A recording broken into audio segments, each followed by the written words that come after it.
don't accept cash. You have to use an electronic form of payment. So either use your bank card, or you use your mobile money platform, or you instruct your bankers to make a transfer into government's account. We want by 2021 that people won't carry large sums of cash to go and pay for customs duties, taxes, and other things. And so we're looking to do that. We're looking to strengthen the capital markets. We'll encourage the Bank of Ghana to support our job creation agenda, and we'll support the enactment and implementation of the Ghana Depositors Protection Bill. This is a bill that will protect depositors, people who have accounts in banks. When you come to job creation, let me emphasize that the role of the state is to create the environment and facilitate job creation. And so we will continue to do that. We will be facilitators of creation of jobs. The primary responsibility for job creation rests with the public sector. But government must create the environment for the private sector to be able to grow and create those jobs. And so we're going to partner with the private sector. So one of the obligations that government has is to maintain a stable macroeconomic environment with low interest rates, low inflation, a stable currency, so that the private sector can see their way clear to invest and create more jobs. So that's a primary obligation on us. Then, in addition to that, we need to remove all the obstacles that prevent private sector from growing and creating jobs. And then, in some cases, we must partner with the private sector to invest in high capital projects. There are some projects that demand such high capital that the Ghanaian private sector cannot invest in it. But government, with its stronger muscle, can initiate it in partnership with the private sector. For instance, there's no Ghanaian company that could have established the Commander Sugar Factory, for instance. But government, using its muscle and its borrowing power, has set up the Commander Sugar Factory. And currently, we're looking for private sector partnership to manage, because we know that government is not a good manager of these kinds of factories. And so we're looking for the private sector to partner with us to manage the Commander Sugar Factory. So those are some of the things we will do. We'll continue to place industries based on the value chain. Simple economics teaches us that location of industries is based on certain factors. And so if an industry must be viable, you must look at those factors. And so we're not going to be guided by political considerations in placing factories. I know somebody is talking of one factory, one.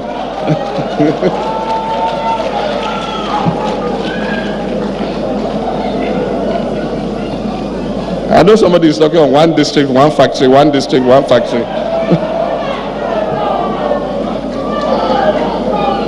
We will be guided by location of industries. And location of industry means taking cognition of the whole value chain, that is source of raw material, availability of utility services, water, electricity, closeness to markets, and a whole bulk of issues that we learned in sixth form economics.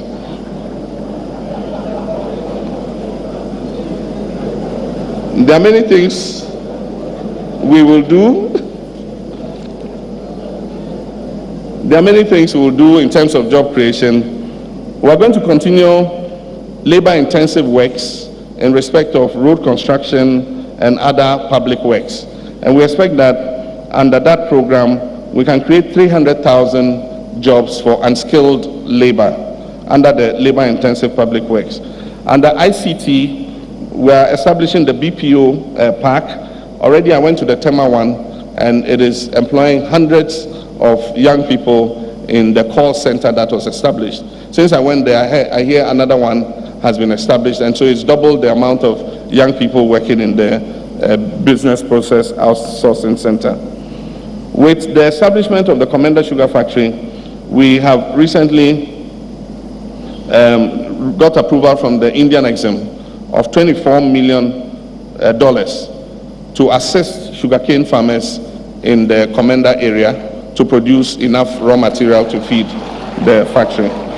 We believe that this will create at least an additional 7,000 to 10,000 jobs, not only in the factory, but for farmers supplying sugarcane to the factory.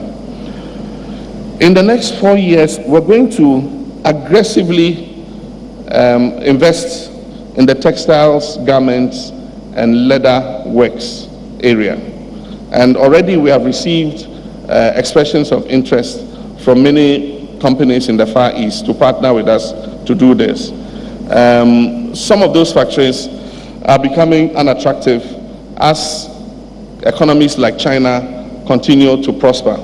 And so people are not too keen on working on that kind of labor.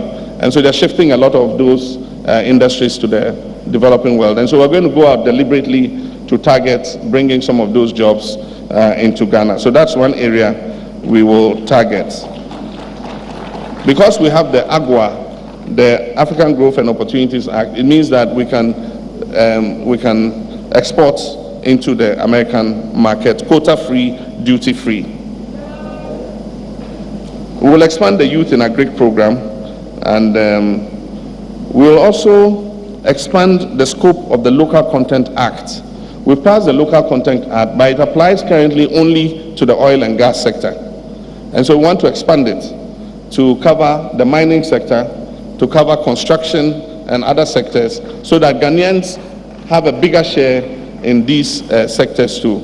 Already with the oil and gas sector, of the contracts that have been issued in respect of the 2 fields that are currently operational, out of $6 billion worth of contracts, Ghanaian registered companies, Ghanaian companies have earned $1 billion of those contracts. And so it means $1 billion of that money has stayed in Ghana.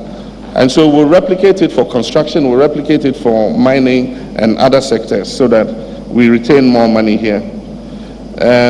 We'll rebrand the Labor Department to become national employment centers. For a young person who comes out of school, I mean, if you hear Labor Department, I mean, you surely are not going to go there looking for work. And so we'll rebrand it to be national employment centers, and they'll have branches in every region.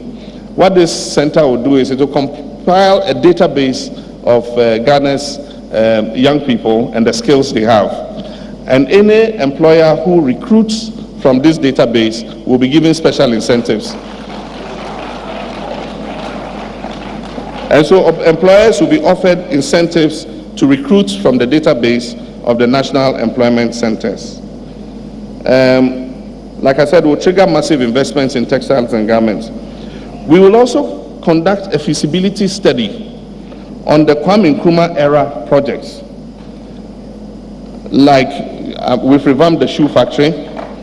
We, in partnership with a private company, are building a new ceramics factory that will produce 40 million square feet of tiles a year, so that instead of going all the way to China to bring those ceramic tiles, we'll produce those tiles locally. And so a lot of our dollars will remain here in Ghana. Of course, we've done the Commander Sugar Factory. And so we're going to do a feasibility study on all the Kwame Nkrumah era factories and we'll check on their viability. Those that are viable, we will partner with the private sector to bring them back on stream. And one of those that we have identified is the Aboso Glass Factory. We have received interest to revive the Aboso Glass Factory because every piece of glass we use in Ghana is imported. Our window panes, our louver blades, our bottles, beer bottles, Guinness bottles, mineral bottles, they are all imported. And yet we can manufacture some of those things here. And so factories like the Aboso Glass Factory and others are going to be looked at and would be available for revamping. We will continue disbursing small loans under the MASLOC to different businesses. Like I said, we will expand the Youth Enterprise Support Program. Our major, let me take the Savannah Accelerated Development Authority first. We're going to expand the investments in the Savannah Accelerated Development Authority to achieve the following. One, construction of more irrigation facilities to irrigate up to 5,000 hectares of land in the Savannah belt. And the SADA has conducted feasibility studies, one on the Nasia Nabogo irrigation project. And under this project, 10,000 hectares of land will come under irrigation. If you take the Pualugu Basin project, another 11,000 hectares of land is available.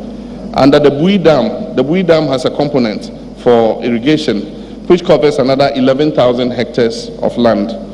And then under the Sicily Coupon and Dhaka Valley irrigation projects, there's another 30,000 hectares of land that we can bring under irrigation. If all these are achieved, it will provide employment to all the young people in the Savannah zone. And apart from that, it will produce enough food to feed this country in terms of rice, maize, and all the cereals. And so we're going to work with SADA to achieve this.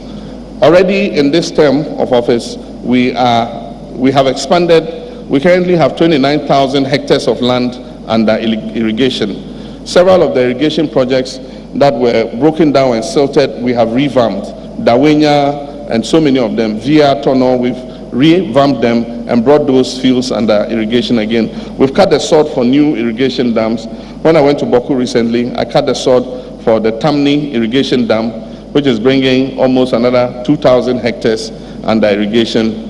We're going to cut the sod for the Kamba irrigation dam, which is in the Upper West region, which we expect will bring more than 1,000 hectares under irrigation. And so we're taking advantage of irrigation. And I don't know about the one village, one dam concept, but you can see in the picture there, in the bottom right, that's an irrigation project. And so that drain you see is a canal that carries water into the fields. And then on top there, that's a major irrigation project. And then on the left, what you have is a barrage dam. When you have a stream coming, you build a barrier across it, and it holds the water back. That is a barrage dam. But then we also have what we mistakenly in the north call dams. These are small ponds or dugouts. Those ones, we use a bulldozer to just dig a hole in the ground.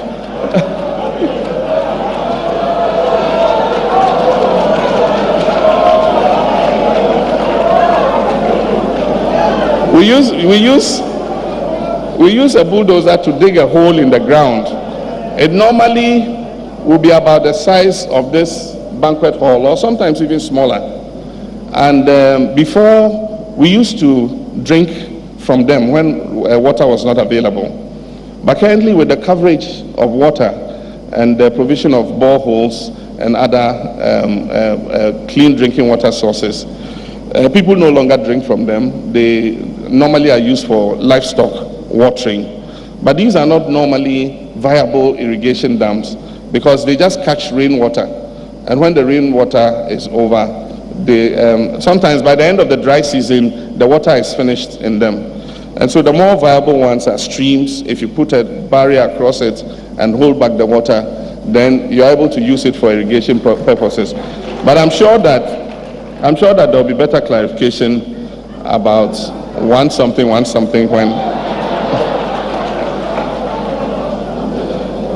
the manifesto comes out. Now, for investment and infrastructural development, you need integration. You cannot develop a constituency in isolation. You have to develop the constituency integrated and linked with its neighbors. And so, for instance, a road passes, for instance, if you take the Eastern Corridor Road, it passes through 26 districts from north to south.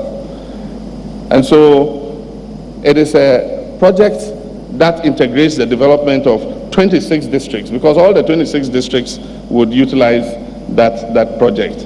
And if you look at the cost of the project, you look at the cost of polyclinics, you look at the cost of community day senior high school, you look at the cost of all the other interventions, CHIPS compounds and everything, then already you are investing more than $1 million per constituency. But our new investment vehicles will be based on carefully selected development authorities. We already have SADA operational.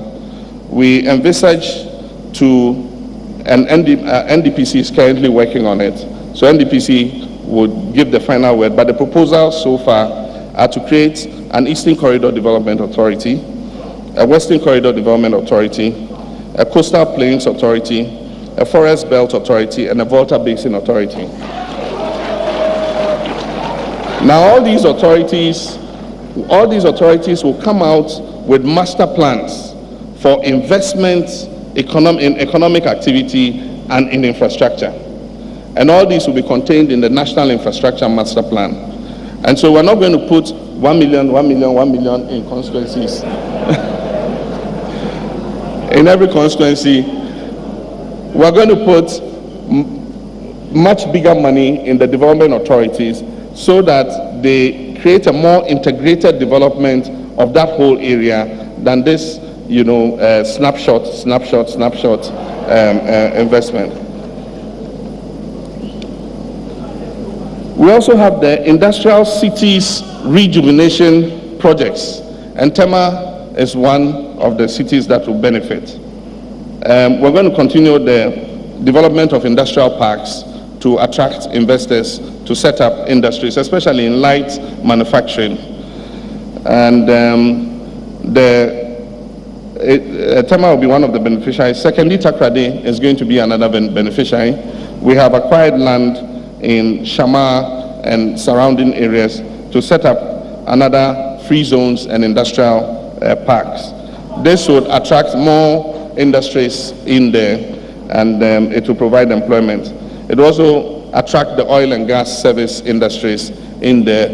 We're also looking at establishing the Domunli Power Park, where we're going to put additional power generation facilities to utilize the gas from the ENI and Sankofa field. With regards to tourism, we will implement the tourism development plan, a 15-year tourism development plan, and we'll create sustainable jobs through ecotourism and health tourism. We implement the Marine Drive project. For those of you who don't know, the Marine Drive project is recasting the whole seafront from the former castle, the Osu Castle, the former seat of government, all the way to the art center, into a new tourist recreational area where you can have nice amusements, recreational areas, cafes, and so on and so forth. We'll establish a provident fund for aging artists. This is under the creative industry. You find that a lot of these artists, we like them very much, we like their music and all that, but because of piracy and other things, they are not able to make enough money, or even when they make money and they're young, they don't invest sufficiently. So when they grow old, a lot of them become quite indigent and poor. And so the Ministry of Tourism is going to set up a provident fund so that aging artists, can receive a small stipend, monthly stipend, so that they don't live in poverty and misery.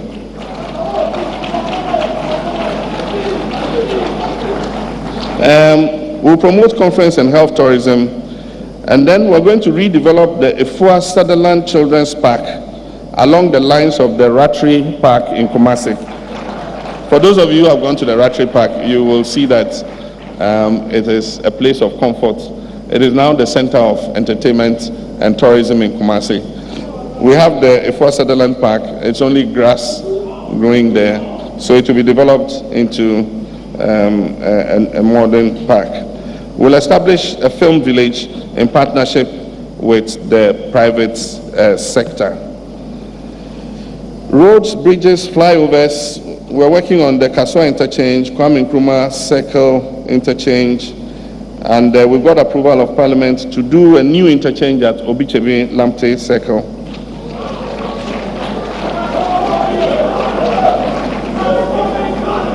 And the reason is that when the circle interchange opens, It will unblock the traffic at Circle.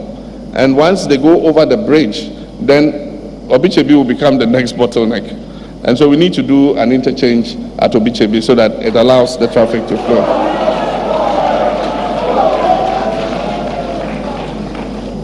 In order to ease traffic in the major cities, we're going to introduce intelligent traffic systems, traffic signaling systems. And so there'll be a control center that is able to see across the city, and where there's traffic, the traffic lights can be programmed in a way that gives priority to places that have heavier traffic so that they're able to move more freely.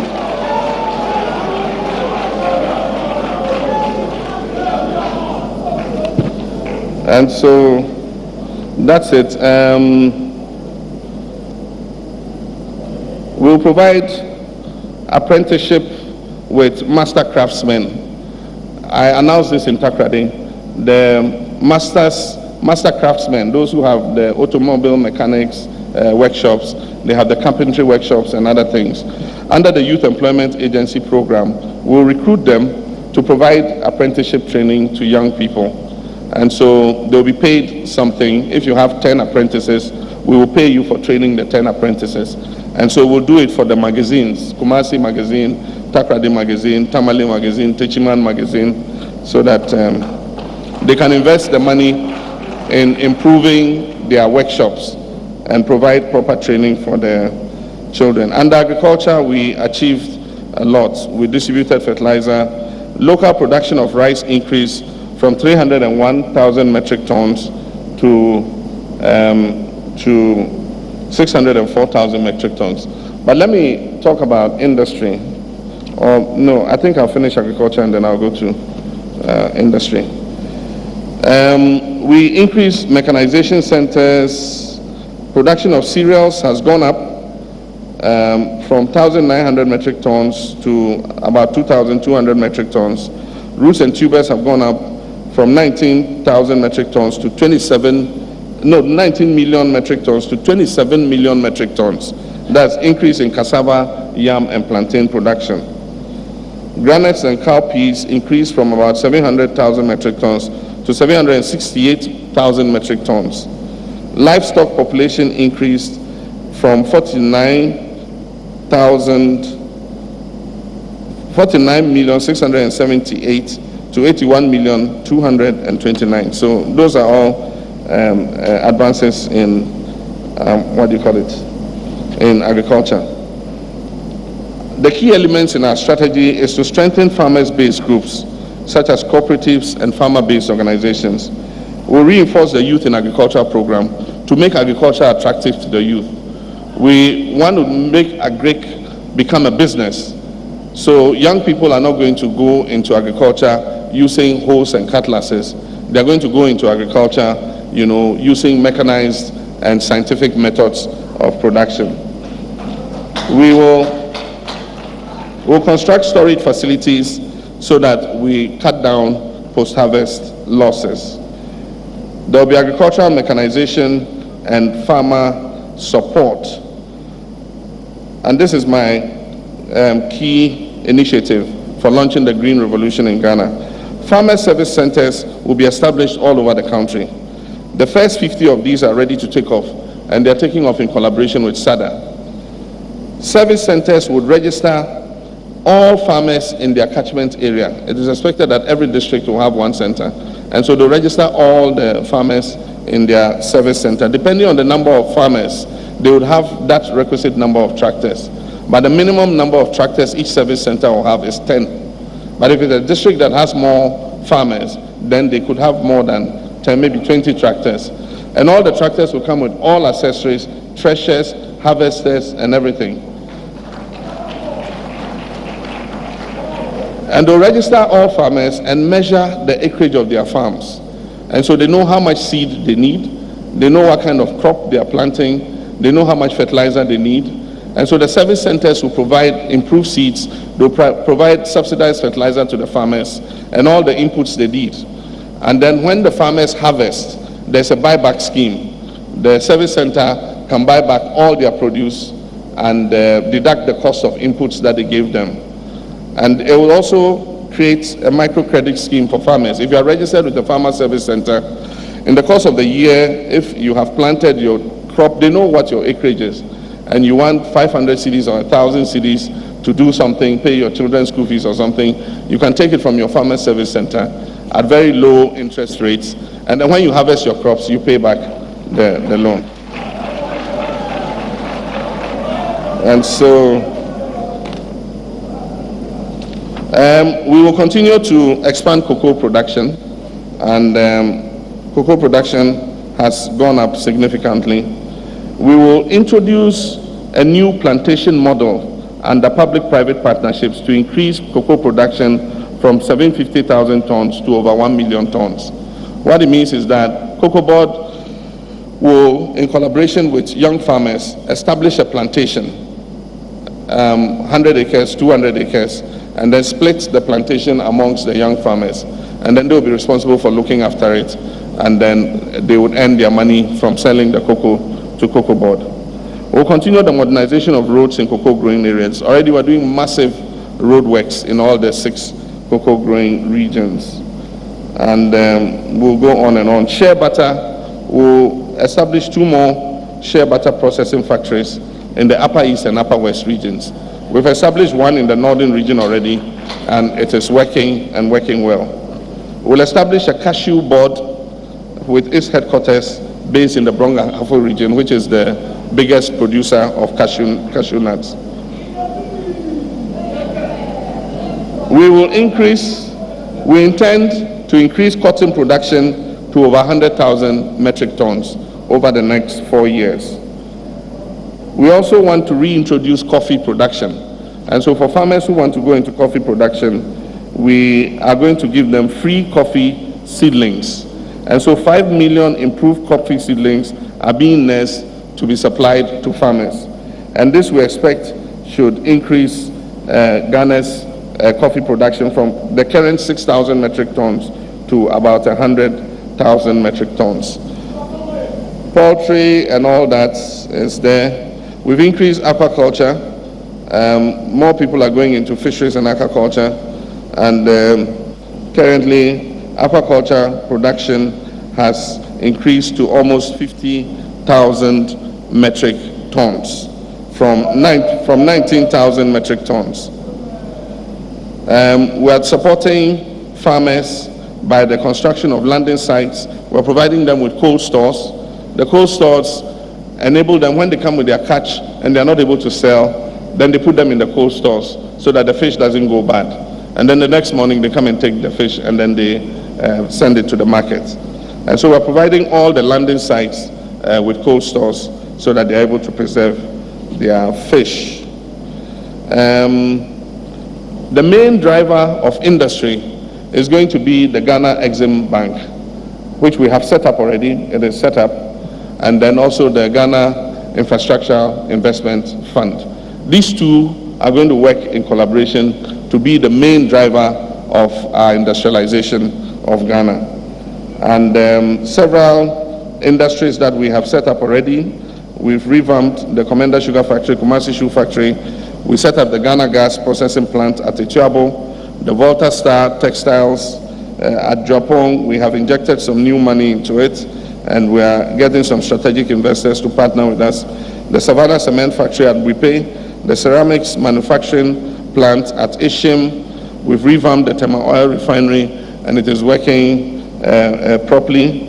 We're looking to expand the refinery.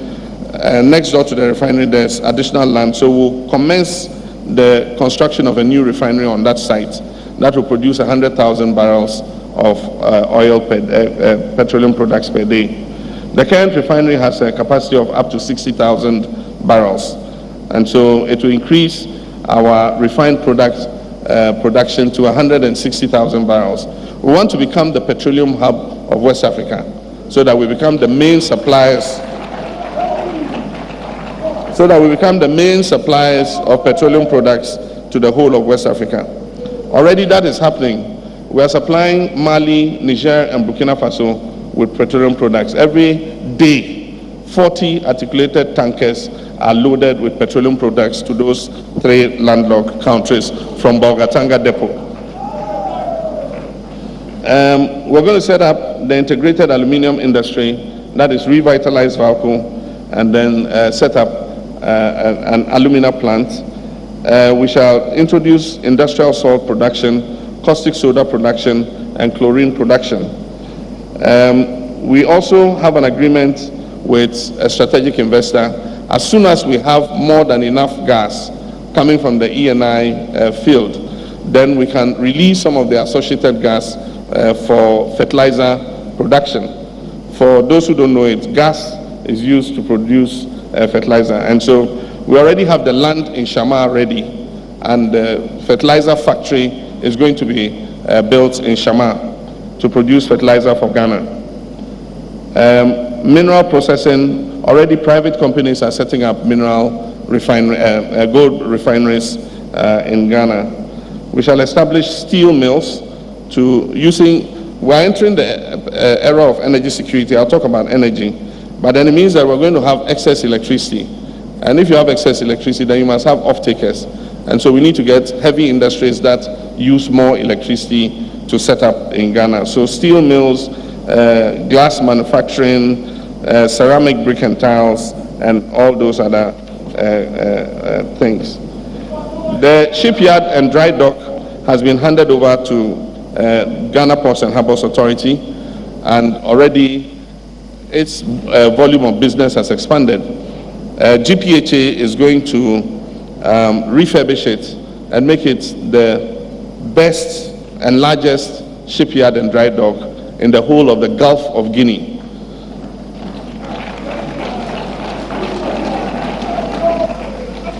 So in our next term of office, we expect that the shipyard will become the foremost shipbuilding and repair facility in the Gulf of Guinea. Lands and forestry, a lot of achievements. We reviewed the Newmont mining investment agreement to ensure that it was fairer and of greater benefit to Ghana. Aside from that, we are recategorizing small-scale mining, and so we are taking out artisanal mining and creating a new category of mining for artisanal miners. That is the small-scale miners we call the Galamsey operators. What has happened is we have large-scale mining and small-scale mining. In between, there is some mining activity that is more of medium scale. They use excavators, they have access to earth-moving equipment and all that. But because we've not separated them from those who use pickaxes and shovels, we treat all of them as small-scale miners and treat all of them as galamseyers. And so a new category of medium-scale mining is going to be created, and they will have strict responsibility on how to mine and reclaim the land when they have finished mining. And then we'll create a separate code for the artisanal miners who use shovels and pickaxes to mine.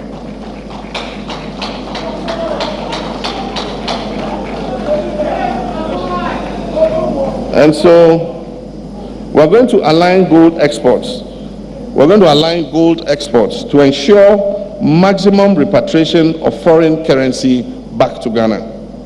And so if you're a gold exporter, you can export the gold, but we must know how much you're exporting, and the foreign currency you earn must come back to Ghana. We're going to establish a jewelry production village and a gold market at Tepa in the Ashanti region. And this is in collaboration with the Institute of Jewelry at the Kwame Nkrumah University of Science and Tech. The land has already been given by the Tepa traditional authorities, and we're going to collaborate to set up, because we have the gold, and yet our traders go to Dubai and buy the gold from Dubai and bring it back to Ghana when they don't mine any gold in Dubai. And we have jewelers who can do first-class world jewelry using Ghanaian, symbols. I mean, the Jinyami symbols and all that. If we made them into first-class, world-class jewelry, we would have people coming here to come and buy jewelry and take away. So that's one of the things we will do. let me push ahead quickly. With regards to water, and that is, it brings me to our third theme. With regards to water, we took water supply from urban water from 58.5% in 2008 to 76% in 2014. And then we increased rural water from 56.5% also to 76% by the end of 2014. And so that shows a remarkable improvement in water supply. The world target is to achieve universal water supply by 2025. But the rate at which we have gone over these last few years, I'm sure that we will attain universal water coverage before 2025. I wish that, inshallah, by the time I leave office in 2021, we should have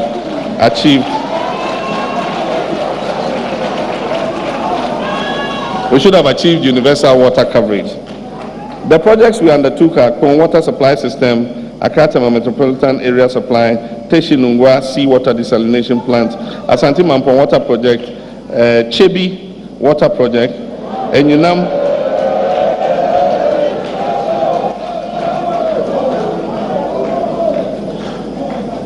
Some people went to my hometown and said they don't have water. And I said, if I was a different kind of president, the water system I put in Chebi, I'd have put in my hometown. But we are selfless. All parts of the country must develop. And the reason why Damango doesn't have water is because of the water table. We have drilled and drilled, and it's not productive enough.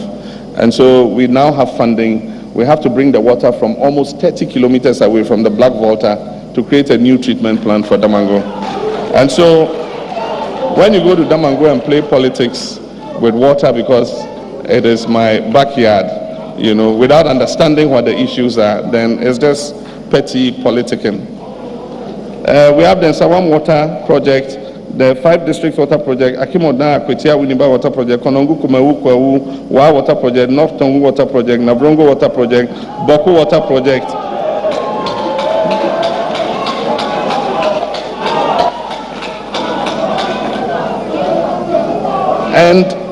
And many small town water systems across all the 10 regions of Ghana. And so, but we'll continue with the water supply projects. And those that have been targeted are Yendi Water Supply Expansion Project, Damango Water Supply Expansion Project, Saboba Water Supply Expansion Project, and actually many, the names are so many, I can't mention all of them. We'll provide clean drinking water to all major health and educational facilities. It means that every school and every hospital must have access to clean drinking water. With power, when you get the manifesto, you see the projects we've worked on. The 110 megawatts steam component of the T2 power plant at Abuadze, the 250 megawatts power plant, Ameri, the 225 megawatts car power badge, the 220 megawatts Pong thermal plant, the 180 megawatts Suno Nasogli phase 2, 38 megawatts TTP, and plenty. But we're entering into the era of energy security because we currently are working on the ENI Sankofa field. A few months ago, about 2 months ago, I turned the valve for the 10 field. That is expected to give us between another 50 and 76 million standard cubic feet of gas. Already the Jubilee field has the potential to give us 110 million standard cubic feet. And so if you add the two, we're talking of approximately, let's even say 150 million standard cubic feet. I cut the short for the start of work on the Sankofa field, ENI, and that is expected to give us another 150 million standard cubic feet of gas. And so ENI and Jubilee and 10 combined will give us about 300 million standard cubic feet of gas. And and then 300 million standard cubic feet of gas can produce about 2,000 megawatts of additional power. And so it means that we would be getting much more power than Ghana needs. Ghana's current demand for power is about 2,100 megawatts. And so if we have 2,000 more megawatts of power coming, currently our installed capacity is about 3,000 megawatts. So it means that we're soon going to enter the era where we have more power than we can immediately consume. And if you don't consume the power, you have to pay for it because you pay the capacity charge for the plant. And so that means that as early as possible, we should be looking for new markets to expand, to distribute power to. Luckily, our transmission grids have been connected with all our neighbors. And so if that extra power comes on stream, we can evacuate some of that power and sell to Nigeria, to Togo, to Benin, to Burkina Faso, to Niger, to Liberia, to Sierra Leone, or even Cote d'Ivoire. And so that is being worked on. We'll continue and expand the 200,000 rooftop solar projects. I mentioned this in the State of the Nation address, and we have started it with small enterprises, a lot of hairdressers and barbers.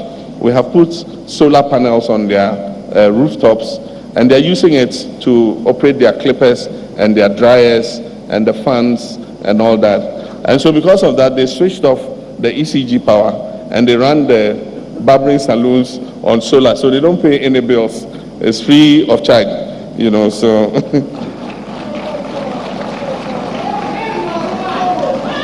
So we'll continue that. We're going to operationalize the first large-scale biomass electricity generating plants in West Africa, and that is in collaboration with a Norwegian investor. They have planted the material already. It's a special kind of tree that is used to produce electricity, and they currently have got the PPA from the Electricity Company of Ghana, and once they get the go-ahead, we will be the first to provide gas from biomass. We will expand solar, we will expand wind, and there are more technical things here that I don't think we need to go into. With roads, our achievements are massive. I mean, I have all this to read. If I read it, we'll stay here the whole night. Gifford Road, Kaswa Interchange, Kwame Nkrumah, Sofo Line, Aoshi Pokwasi, Bema Camp Road, pedestrian footbridge, Cancer Road bypass, Kaswa bypass, Aguna Junction in Lubo, Takwa Bogoso, Ayamfuri, Wipe Tamale, Fofoso Sola.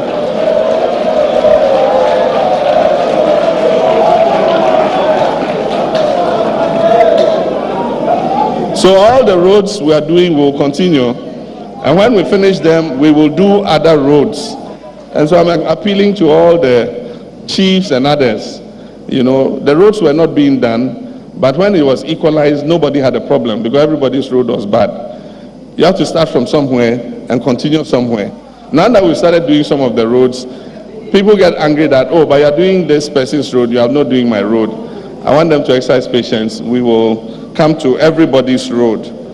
It is my intention that, inshallah, by the time I leave office in 2021, Ghana would have the best road network in West Africa.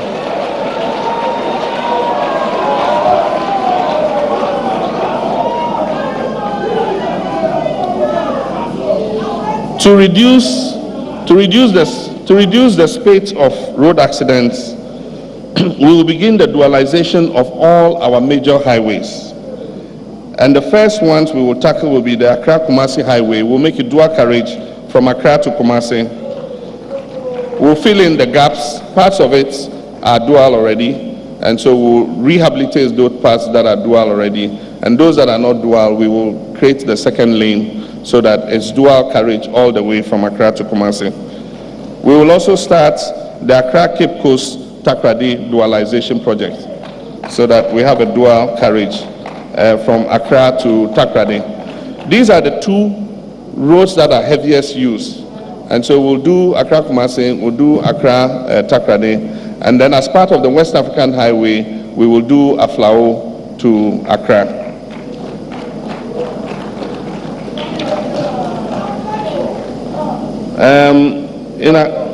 Like I said, we'll commence work on the Obichebi-Lamte interchange.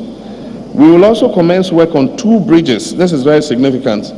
We'll commence work on 2 bridges. Indeed, we'll cut the sod for the first one before the end of my first term. 2 bridges over the Accra-Tema motorway. One will be from the Flower Pot runabout on the Spintex Road into East Legon, so that those who use the tunnel currently would no longer have to use the tunnel. You have a bridge that you can cross over. Those tunnels were built when the motorway was constructed. They are meant as cattle crossing. They were not meant for vehicular traffic. And so we're going to build 2 bridges over the motorway. One from the Flower Pot. Already we built a bridge linking the Bema Camp new bypass to Flower Pot. And so there'll be another bridge over Flower Pot into East Legon. And then there'll be another bridge from Klagong over the motorway into Ashaman. And so those who use the tunnel to go to Ashaman, you no longer use the tunnel, you go over a bridge into Ashaman. We'll commence construction of the Accra, Kumasi, and Tamale outer ring roads. We'll explain that to you later. All the cities have designed outer ring roads so that if you are coming from Tema and you're going to Achimota, you don't have to come into the city. You turn right at Dawenya, go through Afienya area, and then come out on the Kumasi Road and continue to Kumasi without coming through Accra. It is the same in Tamale. If you are coming from the Kintampo Road and you are entering Tamale, you turn right and then go through behind Vitin and come out on the airport road and continue to Bolga without going through Tamale. And so we'll do that. This is an interesting one. And our transport, to increase employment opportunities for Ghanaian seafarers. And when we talk about seafarers, we're talking about sailors. For Ghanaian sailors, government will support the revival of the Black Star Shipping Line as a subsidiary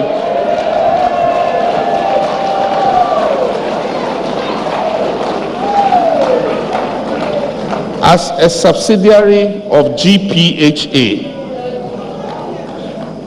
As a subsidiary of GPHA. Already we've given the shipyard and dry dock to GPHA. And so government will support the GPHA to set up the shipping line. We have a lot of commodity exports. We export a lot of cocoa and other things. There's no reason why our ships cannot be carrying that cocoa and bringing back some of the container traffic into Ghana. And so we will work with Gapoha on that. We'll commission the pre-feasibility study on the potential of a deep sea port at Keta.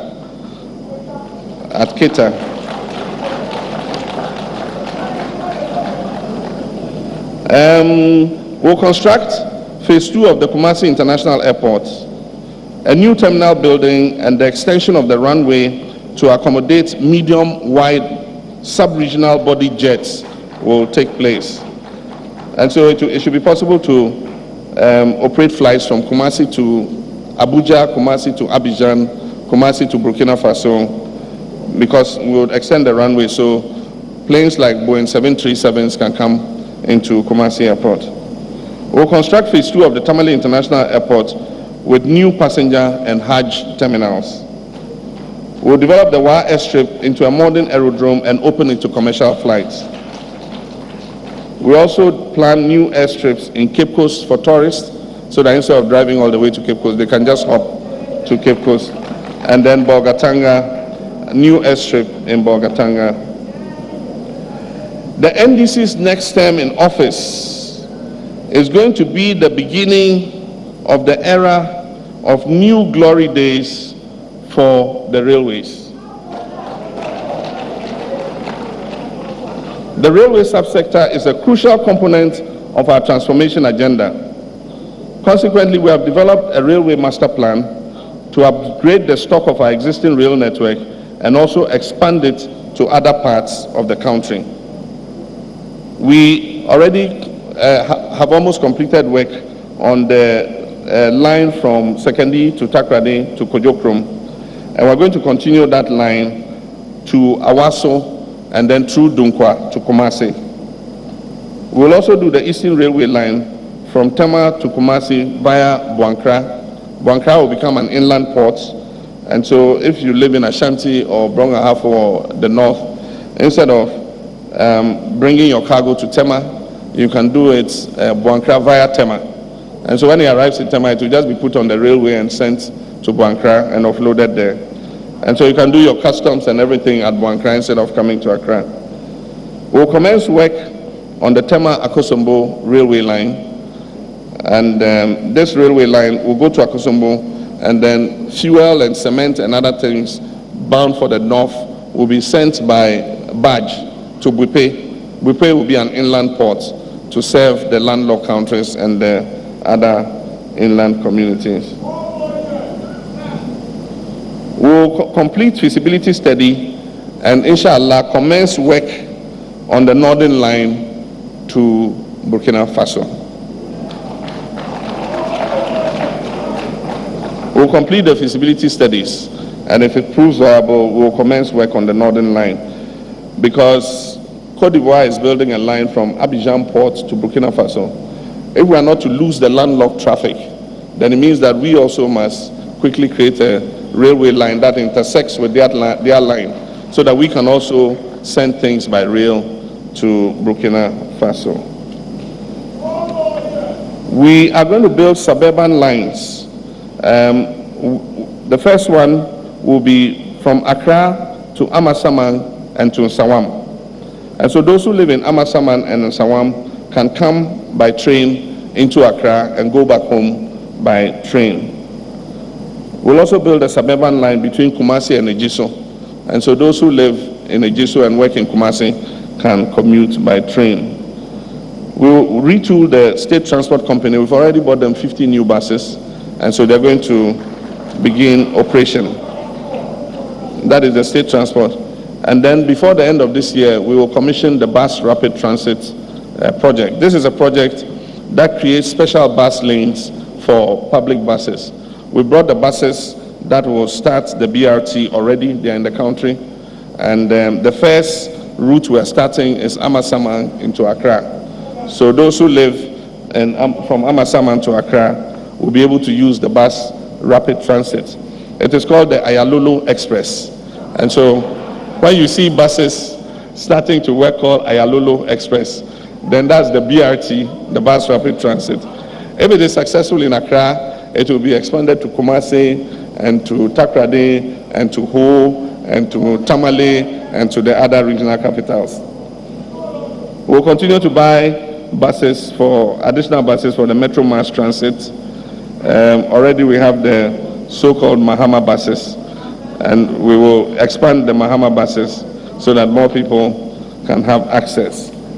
Under ICT, plenty has been done, and I don't want to go through, or we'll complete the Ghana-Mauritius ICT Park. We'll integrate diverse biometric databases. We will provide every Ghanaian with a national ID card.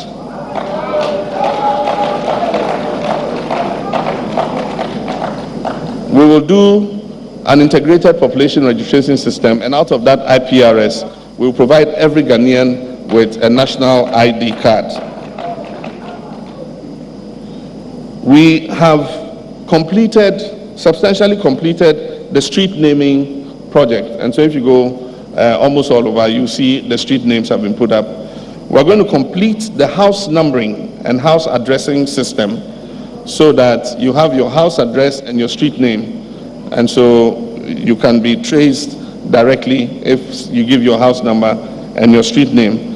And when we finish the house numbering, all this is going to be digitalized so that in your car you can have a navigation system, and if somebody gives you his house address with his house number, you feed it in and it will take you directly to the person's house.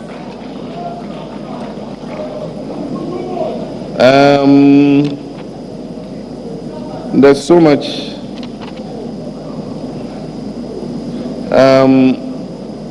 Under environment, we'll develop an eco-tourism strategy for the Western Wildlife Corridor. That's under the Western Corridor Development Authority, in order to boost eco-tourism. And then we'll do so many other things. We'll implement the Greening Ghana policy, starting with the capital city, Accra, where various types of flowers, shrubs, and trees will be planted along the roads, in all public places, in schools and parks, to beautify and transform the face of the city, and to create an environmental balance and enhance touristic value. We will support the nurturing and planting of tree seedlings across the whole country. We will improve sanitation, and under sanitation, we're going to recycle plastic waste. Every district is going to get a machine for shredding plastic and compacting it. And when this has been shredded and compacted, it will be transported to a recycling factory. And then the shredded plastic will be used to produce plastic chairs and buckets and dustbins and other things that we need. All public basic schools and all public schools will be identified and would be made to use appropriate and indigenous technology for sanitation. That is the biofuel. We have a new system called biofuel. And so when the liquid waste goes in, you don't need to go and dislodge it and then send it to Lavender Hill to go and pour in the sea. The new biofuel technology takes the water out, and some bacteria eats the solid this thing, so you never have to dislodge it. And so we're going to implement that in all public buildings, schools, and other places. We'll continue desilting storm drains and all that.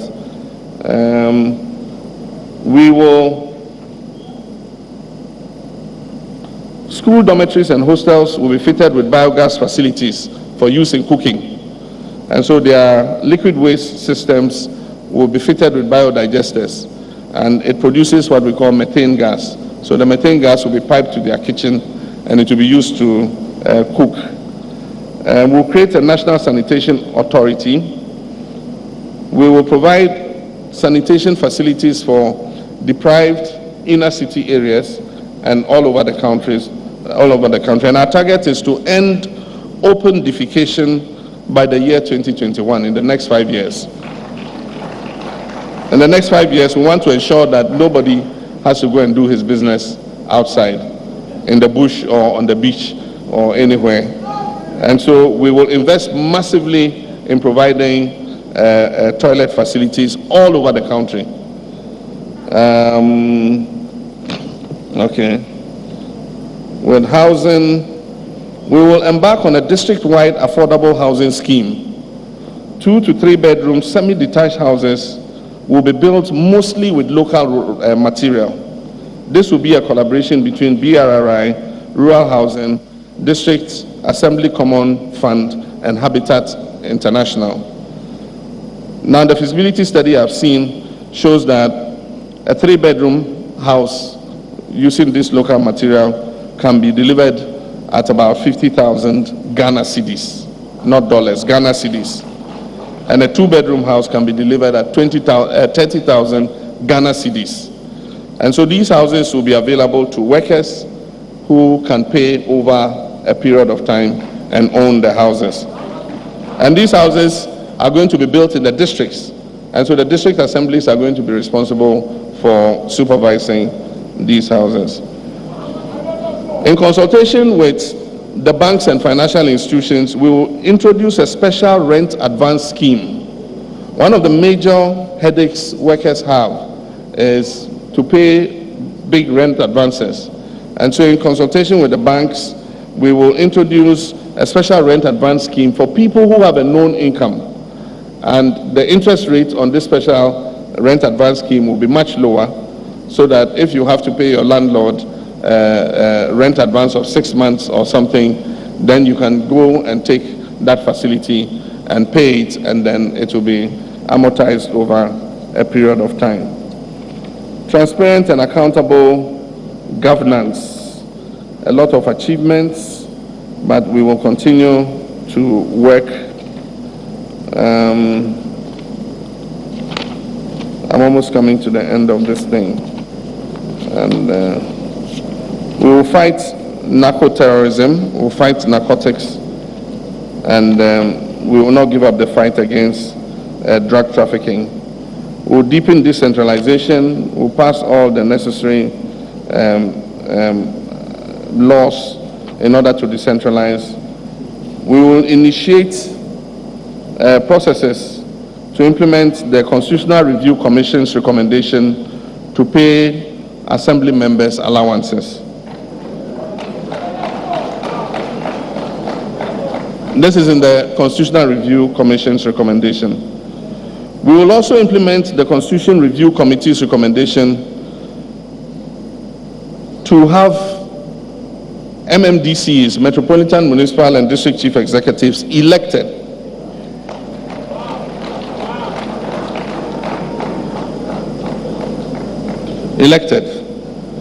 We will promote performance-based competition amongst MMDAs. We will modernize major markets in the districts, and we've identified some of them already: Sraha Market, Mankesim Market, and several of them are going to be modernized and built afresh to incentivize and promote economic activity. We will set up a commission of inquiry to look into the creation of new regions. We currently have 10 regions. We believe that it is possible to increase the number of regions to 15. And so we'll set up a commission of inquiry that will look at the viability of increasing the number of administrative regions in Ghana from 10 to 15. And so this commission will receive petitions, and based on those petitions, they'll look at whether creation of those regions is a viable option or not. And based on that recommendation, we will trigger the constitutional processes. We will modernize the register of birth and deaths. We started that already.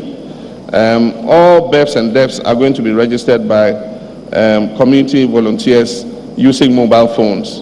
And so everybody who is born in Ghana will be registered. Independent constitutional bodies will be strengthened. The media, we will continue to strengthen the media in order that it's able to carry out its work. The Media Commission would be supported with a new headquarters so that they can do their work properly. The current headquarters where the Media Commission is located is nothing to write home about, and so that will be done. We'll support the National Media Commission to decentralize its operations, and then we'll provide it with a permanent and befitting office for that commission. We'll commit more resources to the Media Development Fund for capacity building initiatives, ensure the enactment of the Broadcasting Bill. We will provide free setup boxes to vulnerable households. You know, we're going digital. We're supposed to have completed the digitization by now, but we have advanced, and soon we will go completely digital. And in my next term of office, we will ensure the complete switch off of the analog system. And so we have to make that migration to digital. And our national security will increase the numerical strength of the police service from, we've increased it from 23,000 to 32,000 from 2012 to 2014. And we're going to continue to expand the police service. We'll continue the recruitment and training of SWAT forces and crack counter-terrorism operation squads. Already we're training counter-terrorism operation squads, and so we'll continue that. We'll provide the fire service with equipment for firefighting in high-rise buildings. Currently, you can see our car skyline is dotted with high-rise buildings, and so we need to get the fire service, long ladders and others, so that they can reach those buildings. We'll install scanners at all major overland border crossing points. We'll enact and implement the Prisons Amendment Bill. And I want to undertake a new initiative for prisoners. These are forgotten people, and normally we remember them only when some people have gone to prison and they come out and they tell us what is happening there. We'll construct new remand blocks in existing prisons in order that we separate remand prisoners from convicted prisoners. Right now, they mix them up. And so somebody goes in on remand and he's probably innocent, but then he's put in with hardened, convicted criminals. And by the time he comes out, he also, is affected. We refurbish all existing prisons to improve ventilation and deepen skills acquisition and educational opportunities for convicts. We'll move Kumasi Prison from its current location to a new modern medium security prison that will serve the northern part of this country. Currently, it's only in Sawam and Ankafo, and everybody who is convicted, if they have to be moved to a medium security prison, they are brought to these two prisons. So a second medium security prison will be built in Kumasi so that we ease the congestion on Sawam and Ankafo. We'll provide command and operational vehicles for the fire service, prisons, and immigration services. We'll provide these services with modern communications equipment, and we will construct hospitals for the remaining security services, one for prisons, one for fire service, and one for immigration, like the police have and the military have. And so I think those are the highlights. My conclusion, in 2017, the NDC will celebrate its 25th anniversary. It will be historical and will represent a significant approval by the people of Ghana of the performance of our government. We made a number of promises in our 2012 manifesto, and the records show that we have delivered more than we pledged in several sectors. But for the prolonged global developments that adversely affected the earnings from Ghana's export commodities and increased the prices of our imports, the record of our achievements would have been unparalleled. We demonstrated that with prudent management of the economy, the negative impact of the global challenges could be managed. Our economy is becoming more robust and resilient, and this has led to several positive forecasts and a better outlook for Ghana in the future. This view is held by all the international financial institutions and many other experts. Our investment in infrastructure and in the social services such as education, health, housing, and water are providing opportunities for the private sector to create jobs. We practice an open, accountable, and responsive government which contributed immensely to the enjoyment of personal freedoms, the maintenance of peace and security, and protection of our territorial integrity. We are deeply committed to continuing the good work of the past 4 years, and we are confident that the good people of Ghana will continue to repose confidence in the stewardship of candidate John Dramani Mahama and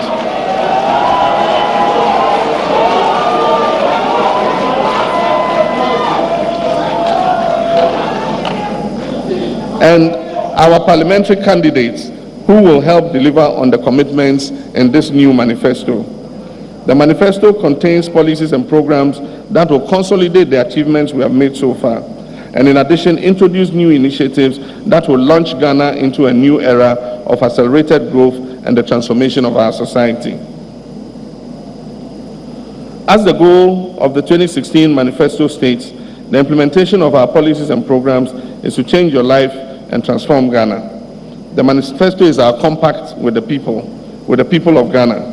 And given our record of promising and delivering, we urge you to renew our mandate with a massive vote for the NDC's presidential candidates and for our parliamentary candidates in December 2016. Stay with those you trust.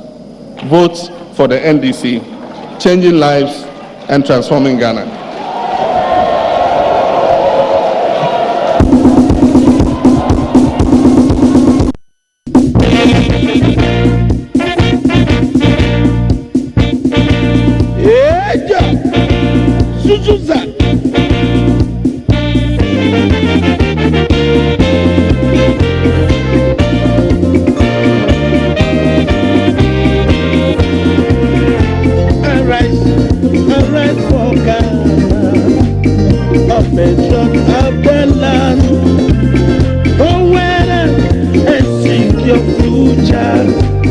Development our God, from vision to big, the NDC.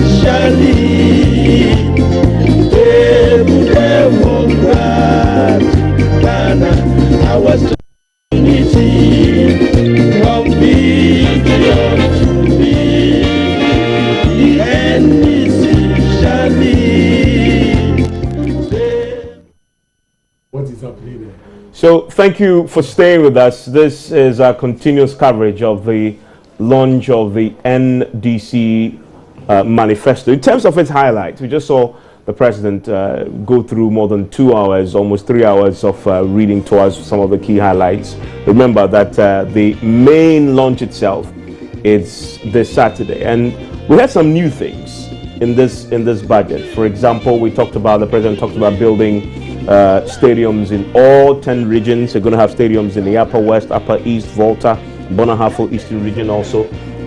He also talks about, for example, taking monies from the ABFA, from the Petroleum Fund, to finance the NHIS. He talks about that because they want to expand the National Health Insurance Scheme. The other interesting things he talks about, for example, having a deputy minister with responsibility for technical education in the next administration if he wins. Also, one of the key things in education that he talks about that most people will look at is the fact that they're going to pilot electronics textbook policy that will put all the textbooks on tablets. Quickly, some people have already started playing mischief with this, saying one child, one tablet policy. That is already going to be one of the key things to watch going forward into tomorrow. But one of the key things that I also saw that was interested me a lot was the bit about having a scheme for rent advance. I'm quite curious how this will work out. In the coming days, once we see the details, it should spell out a lot of the things that we heard today. Bold statements were made today, making Ghana a petroleum hub for West Africa.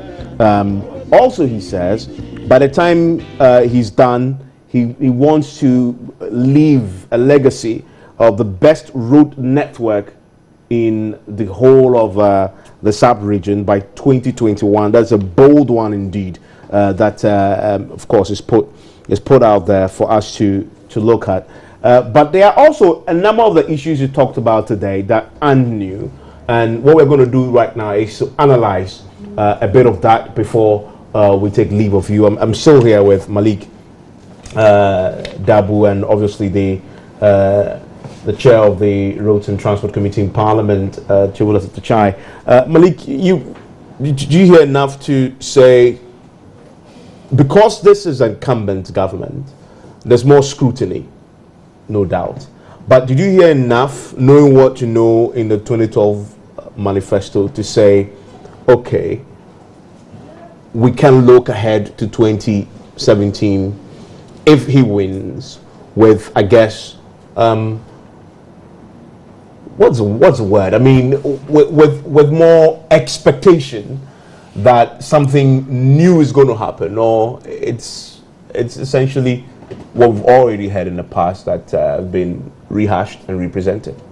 I think that if the president were to achieve these things spelled out in this, I'm told, a 100-page manifesto, and these are just highlights. If the president were to be able to do these things by 2021, I think Ghana would be classified as a developed country. Because if you end open defecation and he wants to work on the revival of a Black Star shipping line, which will be a subsidiary of the Ghana Port Harbors Authority. He wants to start a district housing scheme, affordable housing scheme at the district level. He wants to expand the regions. He believes that we can expand the regions to 15 regions. He's talking about election of district chief executives. Yeah. These are the things that last one is very interesting. Yes. It's interesting because this is not the first time we're hearing it. It was in the 2012 manifesto, and it's the same way it was put in the 2012 manifesto that it has been reproduced in this current manifesto. In fact, it says further, the government, and reading the 2012 manifesto, further, the government's white paper on the report of the Constitutional Review Commission. Remember that he tied it to the Constitutional Review Commission report. We will involve people directly in the election of district chief executives. And this was the 2012 manifesto. So you're expecting that in this first 4 years, you would have implemented this. It didn't happen. It didn't happen. He's put it back in the 2016 manifesto. Same words tied to the Constitutional Review Commission, also tied to the payment of assembly members. Yes. And again, this also stressed that point, that take responsibility for the payment of remuneration of assembly members.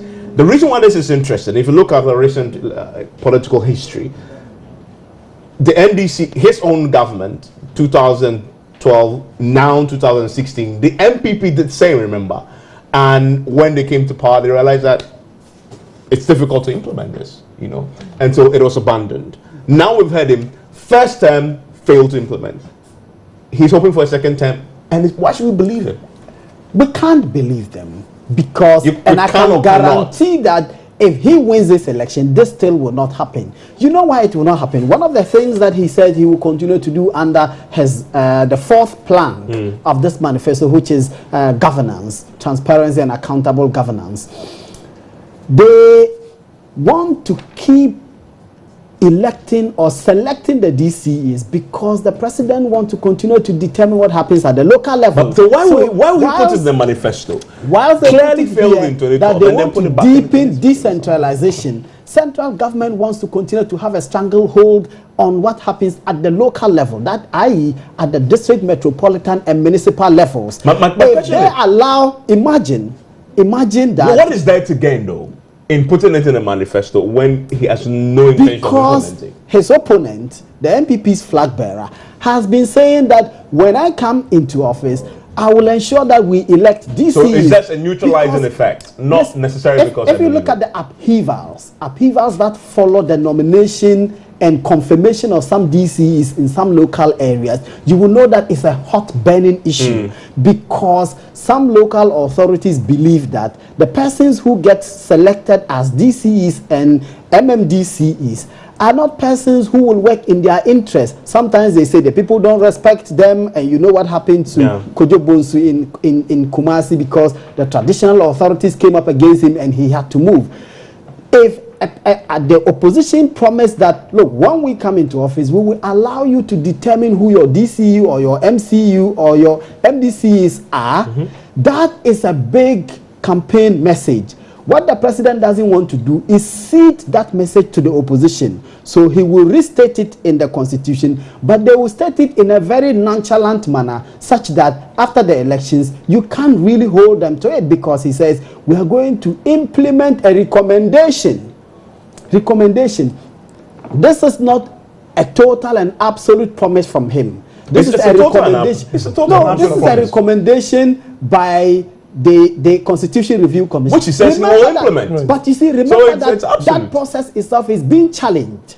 The Constitution Review Commission's process is being challenged in court, whether it was legal and proper for the president to set up a body that will review the Constitution.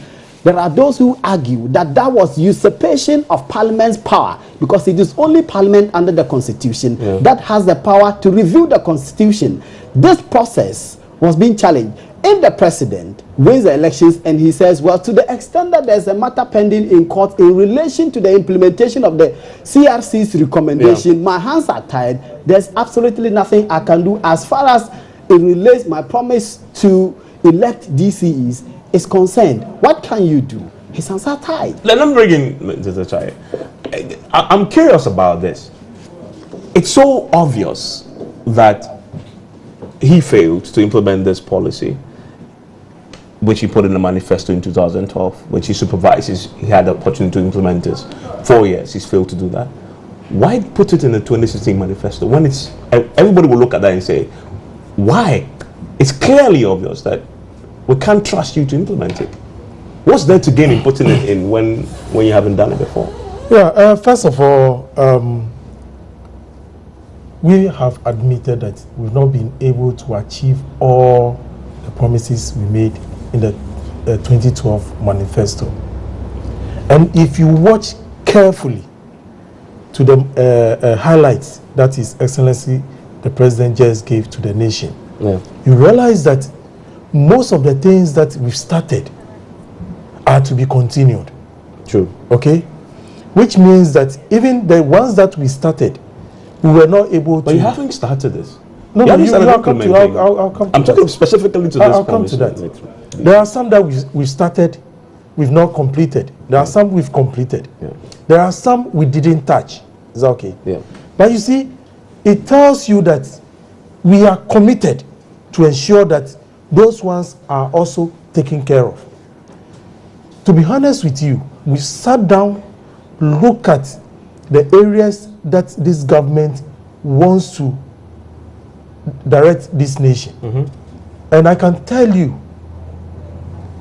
that all the areas that His Excellency the President has highlighted are issues that all of us as a party, and with the consultation we've done at the grassroots, we've all come to the conclusion that these things needed to be done. Here's a question. So the commitment, Here's a question. So I can assure you. So you failed in 4 years to implement this. Yeah. What has changed that you believe somehow that you can now do it in the next 4 years?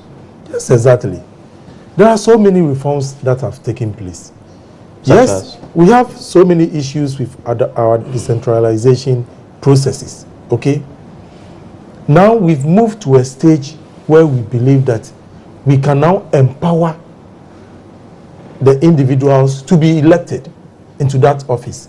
And then coming from the background, you know, when the president commissioned that body to go out and then seek views or take views from the general public, it was for a purpose, to enable him. But remember that same review recommendations were available in 2012. No, they weren't. It was. I'm I'm talking about the Constitutional Review Commission report. Okay. That's what I'm talking about. Which is why he's basing this promise on. Exactly. It was available in 2012. Exactly. You cited it. You hold on. The review has not taken place in terms of promulgating it into law. True. Has not taken place. Same condition existed in 2012. Exactly. Yeah. And currently, you know that review is before Parliament. True. And what is the essence? To actualize it. Is that okay? Yeah. And when that is done, then he has that mandate to undertake that process. Yeah. So that is it. So you're saying that the commitment, his inability was because of Parliament delaying approving the no, because we've not ended the processes that will actualize the implementation of that particular policy. And that is what we all sought to do. Currently, it's before Parliament. Okay. Before Parliament rises in this last stage of the current Parliament, those things are going to be pushed through. At the end of the day, it becomes law. Good enough reason for failing to implement it in Evans, 2012? I just pointed out to you. Is it convenient or that's a reality?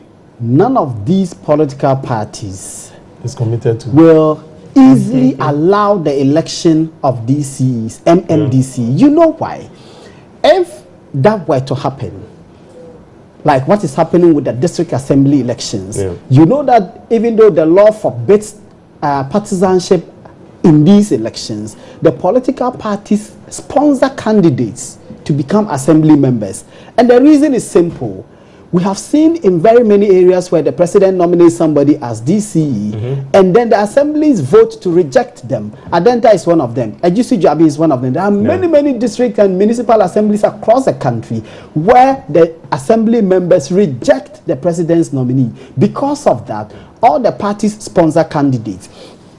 If they were to make it possible for us to elect DCEs, what will happen is that opposition candidates may get elected as DCEs. True. And this DCE or MCE is supposed to be a representative of the president in the area. Whilst the person may work because the person wants to be retained in office, there are others who may work to undermine the government so that their party will come into office in the hope that they may get a better place other than this. And the politicians know this. Okay. They do this calculation. I want to hear a disagreement in the sense that if you look at the composition of the assembly, decisions are not taken by the chief executive. It needs to go to the plenary for discussion for budget and resources to be allocated. True.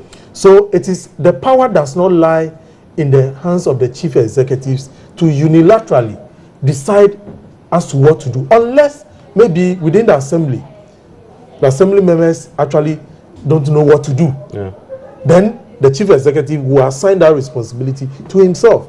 But per the current arrangement, decisions that are supposed to be taken within the assembly rest solely with the membership. Evans, Honorable, do you have regards for the fact that in some assemblies, when the president nominates a DC, there have been instances where after the first vote, if the nominee doesn't get confirmed, the president actually revokes the 30% appointment to the assembly. The president will revoke some of those and appoint new persons. Why is that? That is a process to manipulate the process at the local level so that the president's person will get confirmed as DCE.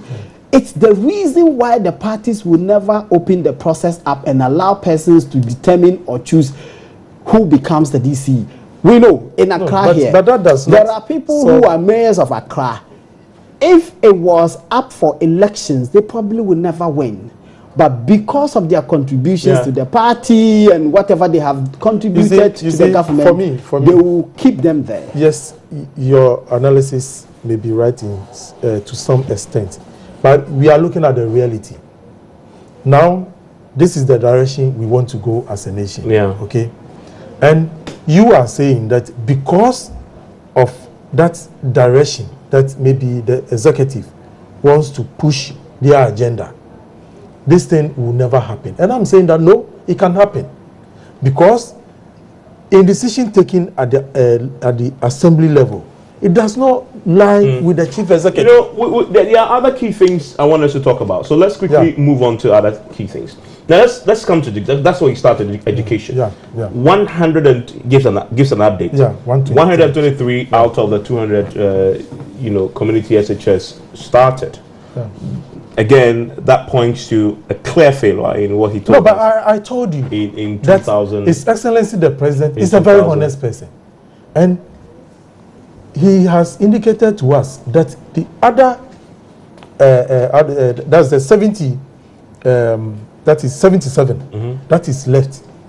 He will ensure that by 2020. No, but you see, even the 122, they have started. 23. They have started.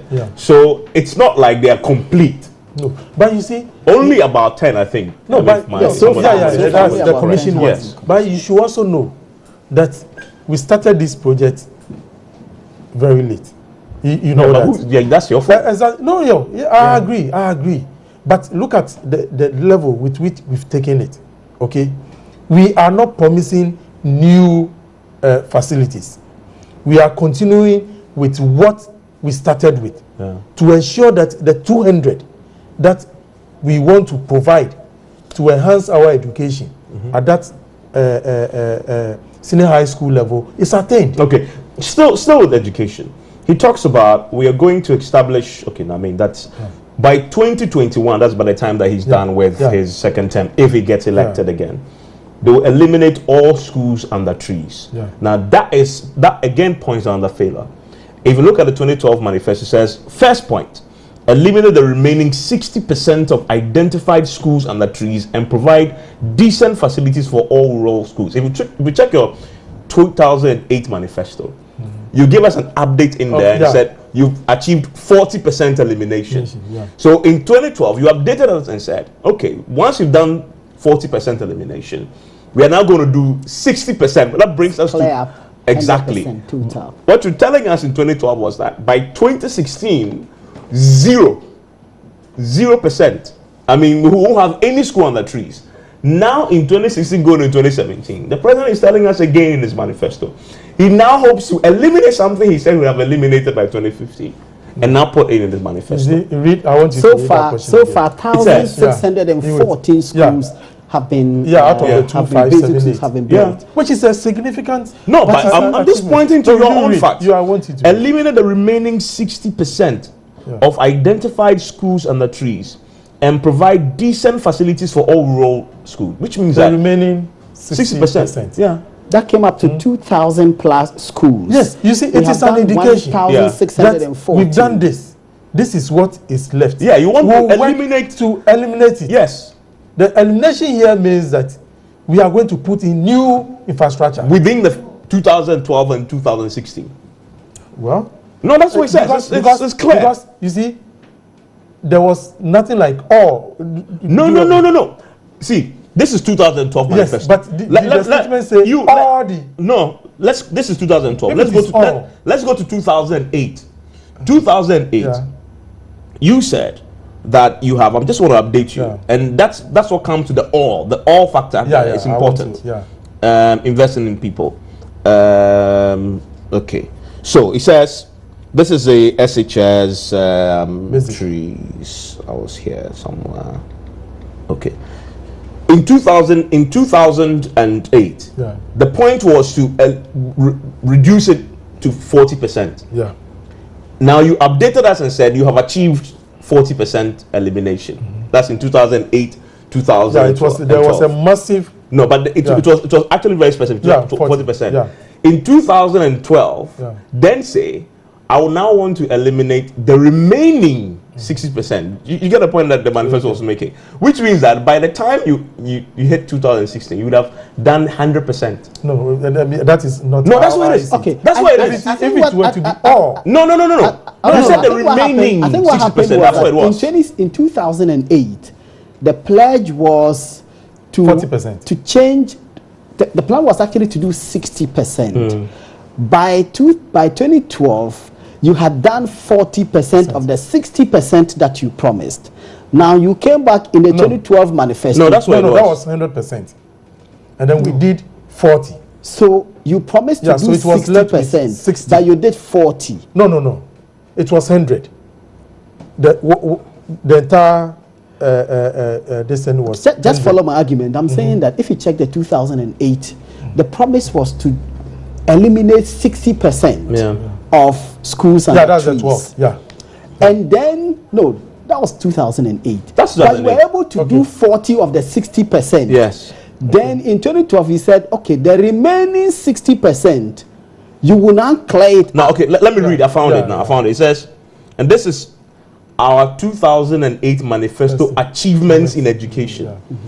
It says, we eliminated 40% of the schools and the trees in less than 4 years, with construction of 1,700 new basic school buildings out of the total of 4,300. So end it. Okay, now and then come to 2012, which is what I was reading. So in the first instance, we were looking at 40% out of the 100. Yes. So Now that's this what I'm was making. actually reporting that So you the had second achieved. So you are reporting what you've done by the time you hit You're not reporting 12,000. what you promised. You Yes. had promised to do 60, but Oh, you no. did 40. No. Wait. So no, this is not a promise. No, I wanted you This to go to this the was promise. an update in 2012 No, I of wanted what us- you've achieved in 4 years. You know, he is saying something. I wanted us to look at Now, what I'm the saying is promise. actually not different from Yeah. what Evans is No. saying. That is the same thing. But let's still stick The with this. promise was, now having given us this update in 2012, that what you have been able to achieve between 2008 and 2012 was 40%. Yeah. You now update us and say, now your promise It's left with 60. exactly. Yeah. Now your promise is to eliminate the remaining 60%, Yeah.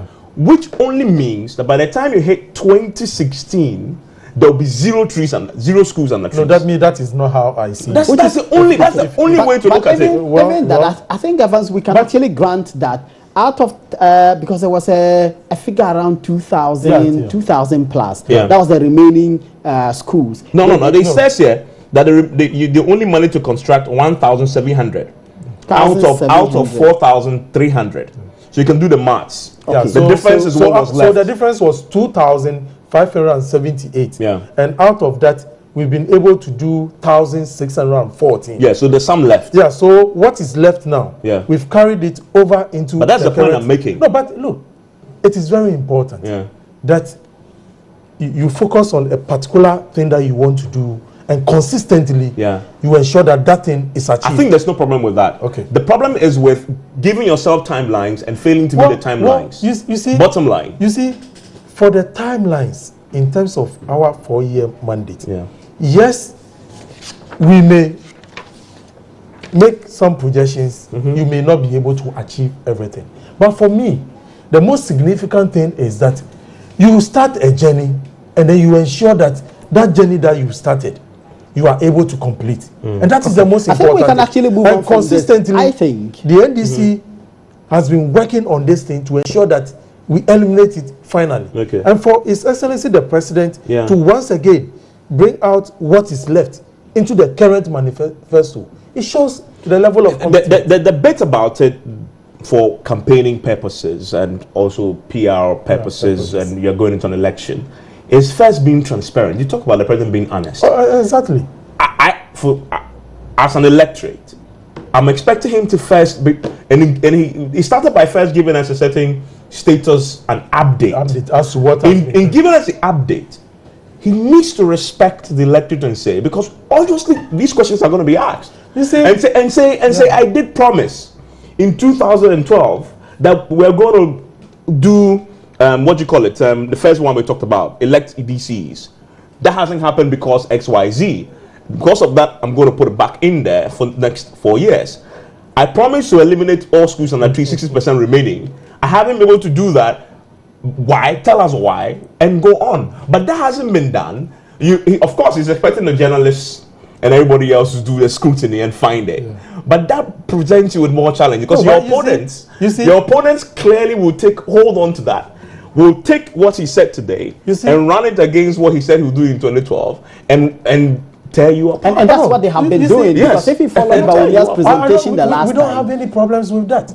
The most important thing is His Excellency the President has been very transparent. But he's giving you the numbers, what he's been able to do, what is left. That is transparency. No, but it is very important. We must actually have regards for the fact that even the 2012 figures of the 40%, that those figures themselves were challenged. True, I remember. It became a big issue. The problem is there were people who came and said schools were listed, that those schools were never schools under trees, and that they actually attended those schools. But some schools, only their windows were changed, and they were listed. This is never true. These are new constructions that we are talking about. New schools that are being put up. But you see, with the schools under trees, we continuously are receiving new schools under trees, because in certain communities they are all trying to set up their own educational centers. So as we take off, you have some new ones that are generated. In fact, some of your news crew have gone to certain areas where some of these new schools are now coming up. So yes, these things will continuously be there. But for me, the commitment is that we should ensure that we put up proper infrastructural facilities for our basic school pupils. And that should be the focus. Evans, one other thing I wanted us to look at was the expansion of the regions.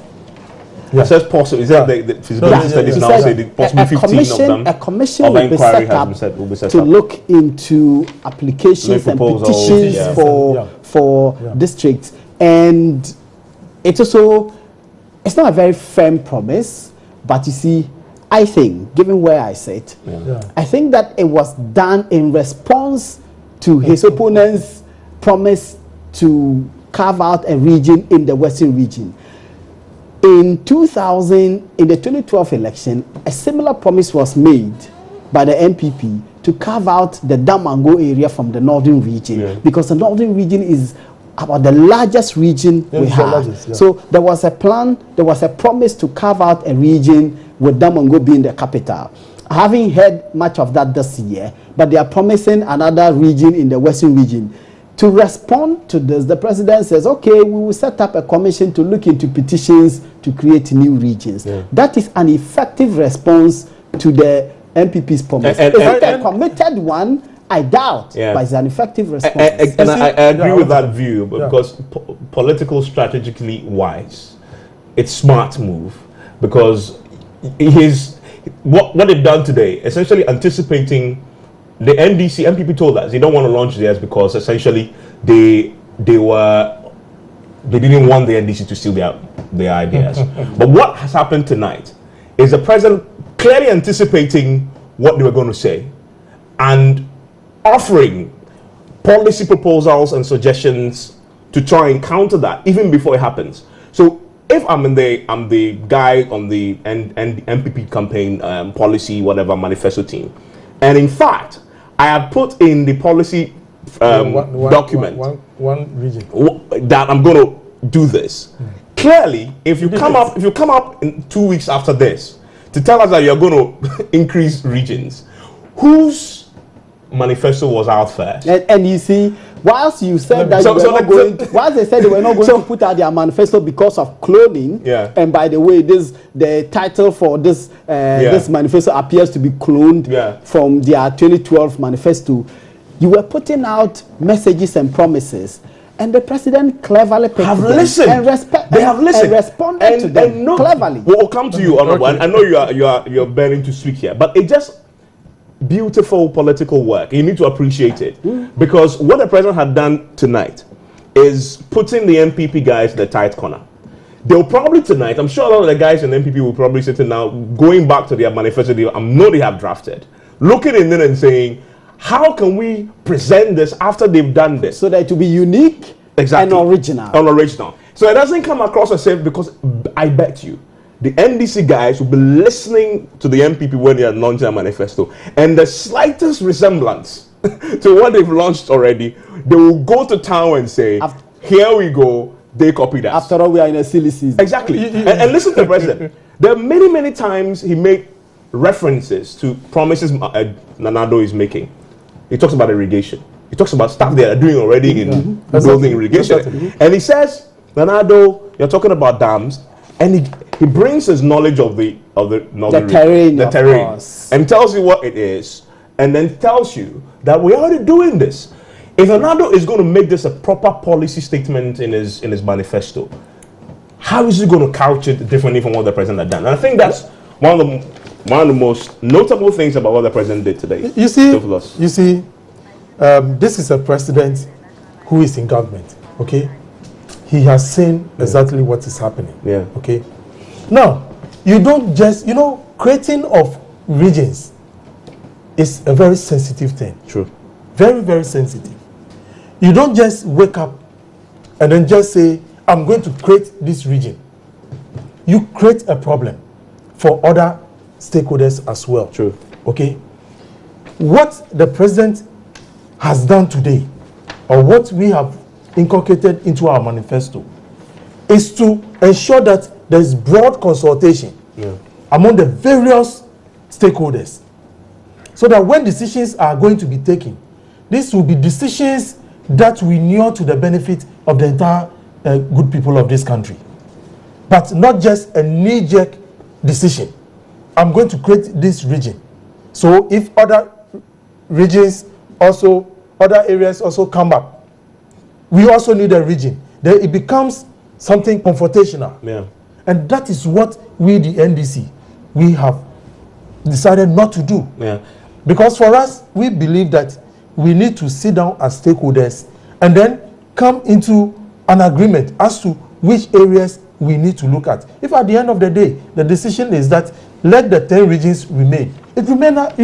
That was a huge political consideration that Malik rightly pointed out in not making a definite commitment to it, by putting it out there in a way that makes it very difficult for the opposition guys to come out and say. No, it shows they've not learned. Because it shows that they've not learned. When Nanado made that promise, Samsinahi actually came out and said, we have promised this before. We need to wrap up. We need to wrap up. But I want to say a big thank you. And going forward, note another thing President Mahama did today. Almost all the key promises that Nanado had already put out, he some way, somehow targeted it and responded with his own solutions. The best way it was expected anyway. Job creation, Nanado links to the factories. He talks about factories, remember, and he in fact directly referenced Nanado's promise to build one factory, one district, and he talks about how you need to do feasibility studies, see whether each district is, and then Nanado talks about the dams. He's talked about that also. Nanado talks about anything Nanado had already talked about. If he goes in there and tries to deal with it. And for me going forward, this has set the tone for what MPP is going to do when they launch their manifesto, and it's going to present them with a certain challenge. If you look at the dams, the irrigation aspect of it, we were linking it to the hectares of lands. Yeah, he talks about integration. See, that is it. And I want to say a big thank you, Mr. One village, one dam. This is just a beginning. Yeah. Oh yeah. Of the analysis, and I'm pretty sure going into tomorrow, Malik, myself, and the rest of the team will be delving. There's a lot to look at. Once we get hold of the highlights, we could do a. We'll be plotting absolutely all the promises against the previous promises. There's so many politicians who have sleepless nights tonight, not because they are afraid, but because they want to find where to punch the holes and highlight the I guess what they might see as the lies possibly, as we try to do tonight. But Malik, thank you very much. Thank you to Rita Chaya for joining us. You want to join us again tomorrow as we begin our analysis. This is your election headquarters. My name is Evan Spencer. Enjoy the rest of your evening and sound sleep.